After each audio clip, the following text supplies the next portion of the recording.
Welcome back to Law Vista. तो आज पढ़ने वाले हैं सेक्शन 9 और 10। सेक्शन 1 से लेकर 8 तक हम ऑलरेडी पढ़ चुके हैं।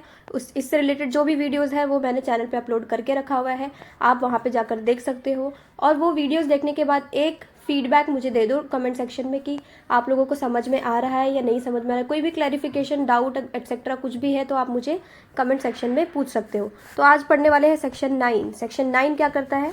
रेस जुडिकाटा के प्रिंसिपल को इनकॉर्पोरेट करता है। रेस जुडिकाटा का प्रिंसिपल क्या है? रेस जुडिकाटा, अगर आपने सीपीसी कभी पढ़ा होगा तो आपको पता होगा रेस जुडिकाटा का प्रिंसिपल क्या कहता है। अगर नहीं पता होगा तो मैं बताती हूँ। रेस जुडिकाटा का प्रिंसिपल बताता है कि अगर एक बार कोई सूट, प्रोसीडिंग, एप्लीकेशन वगैरह कुछ भी एक बार अगर सेम सब्जेक्ट मैटर डिसाइड हो गया है तो उसके बाद में वही सब्जेक्ट मैटर कोर्ट वापस से डिसाइड नहीं करेगी। यानी एक बार matter is decided then it is final. तो ये रेस जुडिकाटा का प्रिंसिपल है। तो सेक्शन 9 यही बात करता है। सेक्शन 9 कहता है no application for standard rent in certain circumstances. यहाँ पे कह रहा है कि no court shall upon an application or in any suit or proceedings fix the standard rent of any premises under section 8। Section 8 में हमने पढ़ा था कि कोर्ट के पास अगर कोई एप्लीकेशन आती है और वो एप्लीकेशन में अगर ये सीक किया जाता है बाय दी एप्लीकेंट कोर्ट को क्या कह रहा है कि कोर्ट जो है वो स्टैंडर्ड रेंट और परमिटेड इंक्रीज को फिक्स कर दे। तो यहाँ पे कह रहे हैं कि कोई भी कोर्ट क्या नहीं करेगी, कोई भी एप्लीकेशन को जो है वो डिसाइड नहीं करेगी। और वो एप्लीकेशन किस लिए होगा?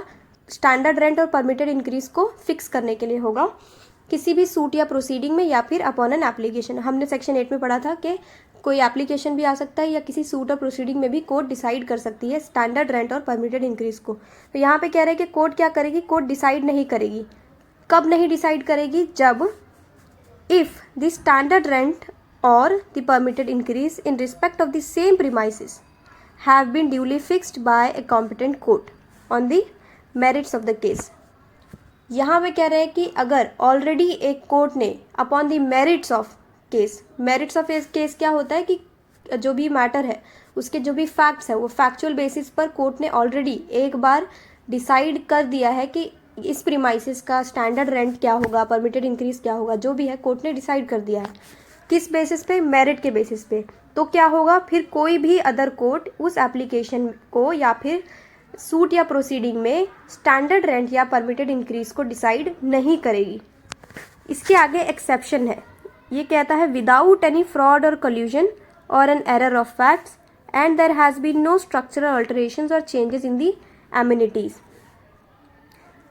देखो यहाँ पे कह रहे हैं कि अगर कोर्ट ने डिसाइड कर दिया है एक बार तो दोबारा कोई दूसरी कोर्ट डिसाइड नहीं करेगी। लेकिन अगर पहले जो एप्लीकेशन डिसाइड हुआ है उसमें अगर कोई फ्रॉड हो जाता है या फिर कल्यूजन होता है या फिर एरर ऑफ फैक्ट्स हो जाता है, मतलब कि जो फैक्चुअल बेसिस पे डिसाइड किया था वो फैक्ट्स में ही कोई एरर था। इसके बाद कहते हैं कोई स्ट्रक्चरल ऑल्टरेशंस नहीं हुई है, यानी कि पहले जो प्रीमाइसेस थी वो उस बेसिस पे कोर्ट ने डिसाइड किया, उसके बाद में कोई इसमें स्ट्रक्चरल ऑल्टरेशंस हुए, यानी समझ लो कि कोई भी ऐसे एमिनिटीज़ जो है वो बना दी गई है प्रीमाइसेस पे। आगे यही कह रहे हैं एमिनिटीज़ अगर है, कोई ऑल्टरेशंस हुआ है तो उस बेसिस पे अगर वापस से कोई एप्लीकेशन आता है तब तो कोर्ट डिसाइड कर सकती है। क्योंकि जब एक ऑल्टरेशन हो जा रहा है, कोई भी चेंजेस हो रही है, कोई एमिनिटीज़ ऐड हो रही है तो उसके बाद में स्टैंडर्ड रेंट या जो परमिटेड इंक्रीज होता है वो चेंज होता है। और इन respect of any other factor which are relevant to the fixation of standard rent or change in such increase thereafter in the premises। या अगर कोई ऐसा फैक्टर अराइज होता है, ऐसी कोई भी सिचुएशन ऐसी अराइज होती है जो कि रेलेवेंट है किस लिए? कोर्ट को रेलेवेंट लगती है कि हाँ ये जो सिचुएशन है या फिर ये जो फैक्टर है, इस फैक्टर के बेसिस पे हम लोग दोबारा से स्टैंडर्ड रेंट और परमिटेड इंक्रीज को फिक्स करना ठीक समझते हैं। यहाँ से जो पार्ट आता है ये हमारा हो गया एक्सेप्शन। इसके ऊपर कह रहे हैं कि कोर्ट डिसाइड नहीं करेगी, लेकिन अगर कोई ऐसी सिचुएशन आती है तो उसके बाद में कोर्ट के पास में पावर आ जाता है इस एप्लीकेशन को या किसी सूट या प्रोसीडिंग में स्टैंडर्ड रेंट और परमिटेड इंक्रीज को फिक्स करने का। सेक्शन 10 बात करता है rent in excess of standard rent illegal. Section 10 clearly कहता है कि अगर कोई भी रेंट जो स्टैंडर्ड रेंट्स के एक्सेस में है, जितना स्टैंडर्ड रेंट है उसके एक्सेस में अगर 1 रुपया भी ज़्यादा है तो वो क्या होगा? इलीगल होगा।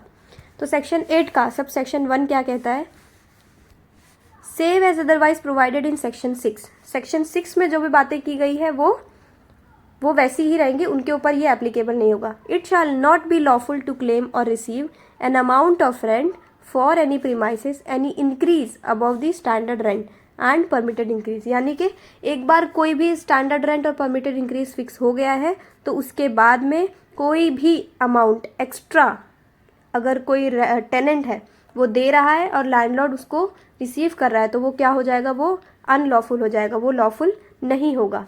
अनलेस, एक्सेप्शन है, unless the landlord was before the coming into operation of this act entitled to recover such increase by virtue of और under the provisions of any of the repealed act. मतलब कि अगर ये act के पहले जो act है वो एक्ट के जो पुराने वाले एक्ट्स थे उन एक्ट्स के अंडर जो लैंडलॉर्ड है वो एंटाइटल्ड था, उस एक्ट ने वो लैंडलॉर्ड को राइट दिया था कि जो थोड़ा जो एक्सेस अमाउंट है वो रिसीव कर सकता है, तो क्या करेगा, लैंडलॉर्ड रिसीव करेगा, वो उसके लिए अनलॉफुल नहीं होगा। सबसेक्शन 2 कहता है any contravention of the provisions of subsection 1। Subsection 1 का कोई भी अगर कॉन्ट्रावेंशन होता है, यानी कि कोई भी अगर पर्सन ज़्यादा अमाउंट रिसीव करता है, shall be an offence punishable on conviction with imprisonment not exceeding 3 months और fine not exceeding ₹5,000 और both। यानी कि इसको हम यहाँ पे एक्ट में सबसे पहला जो प्रोविज़न हम पढ़ रहे हैं अब तक का, जो कि पनिशमेंट की बात करता है और जो है ऑफेंस है उसकी बात करता है। ये बताता है कि ऑफेंस हो जाएगा अगर आपने कोई भी अमाउंट इन एक्सेस रिसीव किया है तो, और उसके बाद में आपको पनिशमेंट होगी। पनिशमेंट क्या होगी, इम्प्रिजनमेंट नॉट एक्सीडिंग 3 months और जो है फाइन क्या होगी 5,000 रुपीज़ या फिर दोनों ही, बोथ भी हो सकता है। तो ये सबसे पहला प्रोविज़न हमने पढ़ा है अब तक का जहाँ पे पनिशमेंट की बात हो रही है सेक्शन 10 के सबसेक्शन 2 में। आई होप सेक्शन 9 और 10 समझ में आया होगा। एक बार फिर से देख लेते हैं हमने अभी क्या पढ़ा है। सेक्शन 9 बात करता है रेस जुडिकाटा की, एक बार एप्लीकेशन डिसाइड हो गया तो उसके बाद में दोबारा से एप्लीकेशन डिसाइड नहीं होगा मेरिट्स के बेसिस पे। बट अगर कोई फ्रॉड, कल्यूजन या एरर ऑफ फैक्ट होता है या फिर कोई स्ट्रक्चरल या फिर एमिनिटीज़ जो है वो चेंज हो जाती है प्रीमाइसेस में, कोई अदर फैक्टर ऐसा अराइज होता है जो कोर्ट को रेलेवेंट लगता है कि स्टैंडर्ड रेंट या परमिटेड इंक्रीज को फिक्स करने में वो फैक्टर हेल्प करने वाला है, तो कोर्ट डिसाइड कर लेगी। सेक्शन 10 बात करता है कि जो भी रेंट एक्सेस में होगा, किसके एक्सेस में, स्टैंडर्ड रेंट और परमिटेड इंक्रीज के एक्सेस में, वो रेंट इलीगल होगा। और अगर कोई भी पर्सन इलीगल रेंट को रिसीव करता है तो वो एक ऑफेंस कर रहा है और उसके बाद में उसको पनिशमेंट हो सकती है। पनिशमेंट जो है वो इम्प्रिजनमेंट है जो है 3 months और फाइन होगी 5,000 रुपीज़, या फिर दोनों ही कोर्ट जो है वो पनिशमेंट और फाइन दोनों ही लगा सकती है। एक एक्सेप्शन है कि अगर कोई जो लैंडलॉर्ड है वो किसी पुराने एक्ट्स के थ्रू एंटाइटल्ड था एक्सेस में रेंट रिसीव करने के लिए तो वो रिसीव कर सकता है। यहाँ तक हो गया हमारा सेक्शन 9 और 10 ख़त्म। सेक्शन 11 बहुत बड़ा सा है तो इसको हम लोग एक वीडियो में आराम से जो है वो वर्ड बाय वर्ड पढ़ेंगे।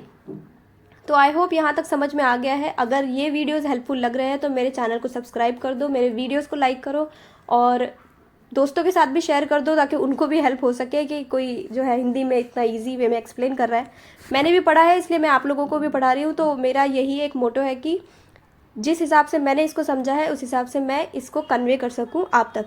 So thank you so much for watching.